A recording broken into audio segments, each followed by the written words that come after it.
L'enfant tout petit ne tire sa substance et ne tire ses leçons de vie que parce qu'il se projette à un certain moment dans des modèles. Quand il dit en riant plus tard, le petit garçon, je serai comme maman, évidemment, il s'agit de tirer des enseignements de cette personne directe, de ce maître qu'il a à la maison, qui veille sur sa vie, qui veille sur les soins nécessaires qu'il requiert, mais aussi qui lui incarne son futur, quelque part.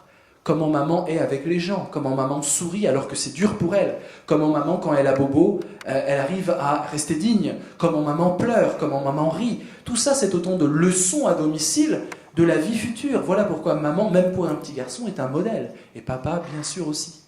Et donc, la plupart du temps, nous cherchons, nous décuplons cette capacité admirative. Et aujourd'hui, elle résonne de façon très aiguë dans cette course à la célébrité, où chacun cherche la célébrité non pas en tant que telle. La célébrité, c'est la capacité d'oublier son statut de client cherchant la célébrité. Une fois que j'acquiers la célébrité, je n'ai plus besoin tellement de la poursuivre. Je peux l'agrandir, la renforcer, mais je suis soulagé dans cette course à la célébrité. Le fameux quart d'heure de gloire de Warhol, c'est vraiment de ça dont il s'agit. C'est-à-dire que aujourd'hui, avec les réseaux sociaux, avec la génération alpha qui arrive, les digital natives, avec la course au like parfois qui est organisée, avec l'idée que la visibilité, on peut l'avoir dans le monde entier, simplement en se filmant chez soi. Aujourd'hui, nous sommes tous dans l'injonction de devenir des clients clientélistes. Nous sommes tous des clients de marque, nous jouons tous le jeu de grandes marques. Alors il y en a qui résistent, et c'est très bien, mais c'est très dur de résister. Mais aussi, nous voulons être une marque nous-mêmes. Nous voulons, en tout cas les plus jeunes fonctionnent beaucoup comme ça, ils veulent être une marque, qu'on like leur vie, qu'on les reconnaisse à leur juste hauteur de vie et de banalité, et comme s'ils étaient une marque. Alors c'est l'extension du domaine de la notoriété simple qu'on peut avoir par exemple en colonie de vacances. Eh bien lorsqu'on accède à la célébrité, cette course finalement est soulagée par cette célébrité acquise. Et finalement aujourd'hui, pourquoi par exemple des phénomènes comme le sport, la chose la plus inutile au monde, le sport ne sert strictement à rien, ni à faire, je pense, je suis disciple de Churchill, vous connaissez, hein, vous savez... Qu'est-ce qui vous arrive? Pourquoi vous avez cette santé incroyable et cette énergie incroyable? Sport. No sport. Extraordinaire. Voilà, je trouve que le sport, c'est une façon de ne pas faire l'amour. Voilà, c'est quelque chose de puritain, et que plutôt que se défouler en faisant l'amour, en veux-tu, en voilà, à l'heure du préservatif obligatoire, etc., on fait du sport, et quand je vois les gens faire leur petit vélo, là, je leur dis, mais pourquoi tu ne fais pas l'amour? C'est une parenthèse, mais vous allez voir, on va tomber dans la sexualité, parce que le pouvoir puissant, ça amène où, à votre avis? À quoi ça sert tout ça? À quoi ça sert, si ce n'est exprimer ses potentialités, et à tout âge, j'insiste.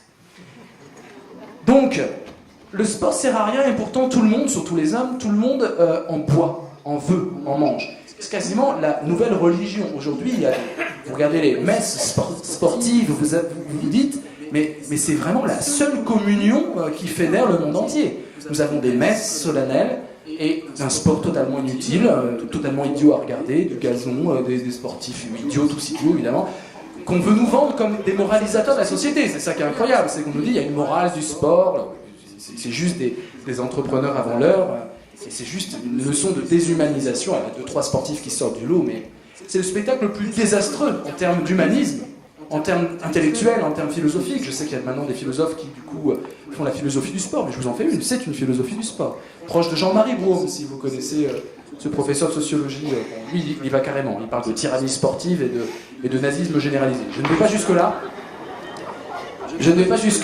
Ceci dit, c'est intéressant. Les Jeux de Berlin en 1936, c'est très très intéressant de voir un peu en pleine montée de l'hitlérisme, comment ils ont remis au goût du jour les Jeux Olympiques. C'est vraiment un livre très intéressant que je vous recommande. Bref, le sport sert à rien si ce n'est à une chose, au bout du compte, à être des animaux de troupeau et fans d'individus gorgés d'ambition. Au bout du compte, ce qu'on cherche dans les pages People, ce qu'on cherche lorsque j'ai vu Stéphane Bern se balader à Saint-Émilion, et tout le monde était là, Stéphane Bern, il est sympathique, mais tout le monde était là, je l'ai vu à la télé, bon, peut-être que ça fait cet effet avec moi, j'en suis vraiment désolé, je suis en train de casser l'idole là, je suis Nietzschéen, hein. Je me casse moi-même.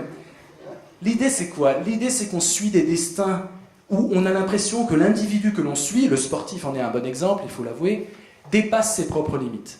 Et toujours en quête d'une augmentation de sa puissance d'exister, et d'un conatus sur pattes, si vous voulez reprendre le mot de Spinoza.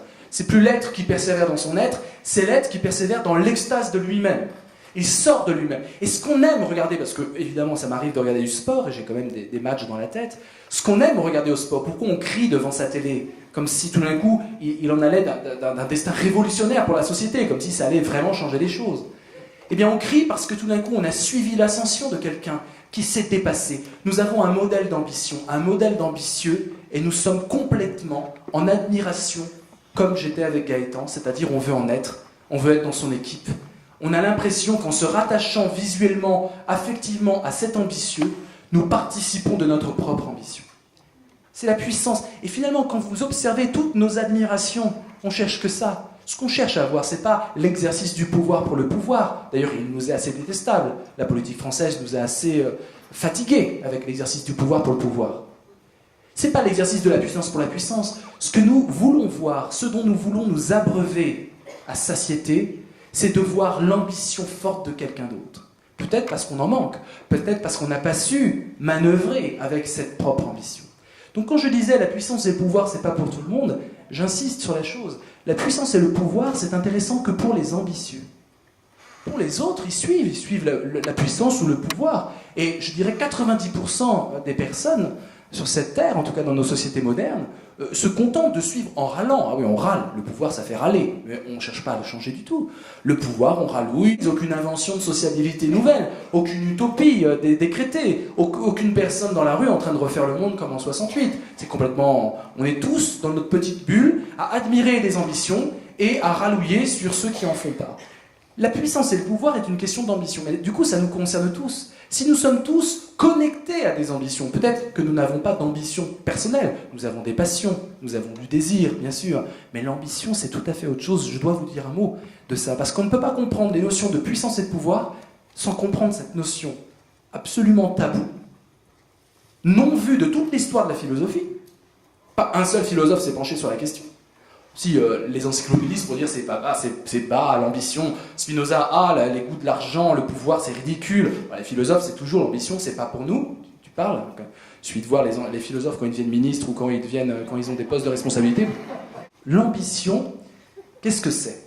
Si on comprend ce qu'est l'ambition, on comprend pourquoi l'ambitieux, bien sûr, manie le pouvoir et la puissance, mais pourquoi tous nous sommes concernés par le thème du pouvoir et de la puissance, parce que nous sommes, j'adore le mot qui vient de l'informatique, plugués, ça veut dire connectés, bon, on préfère plugués sur de l'ambition, plugués sur de la puissance et du pouvoir des autres. Vous êtes tous connectés, ne serait-ce que par votre admiration, ne serait-ce que par ceux qui vous font rêver, à la puissance. Ça peut être des stars, ça peut être, on les trouve dans les magazines féminins, on les trouve dans des parcours, des carrières, ça peut être des sportifs, des gens où on se dit quelle ambition il est là, j'ai envie de suivre où ça va mener. Si ça mène à la catastrophe, c'est pas mal. Ça me rassure sur ma propre non-ambition quelque part. J'ai bien fait de moi de ne pas y aller, mais j'ai suivi quand même. Nous sommes des animaux consommateurs de l'ambition des autres. Nous sommes des bêtes à manger l'ambition des autres. Avant même de réfléchir sur notre propre ambition, il faut prendre conscience de ça.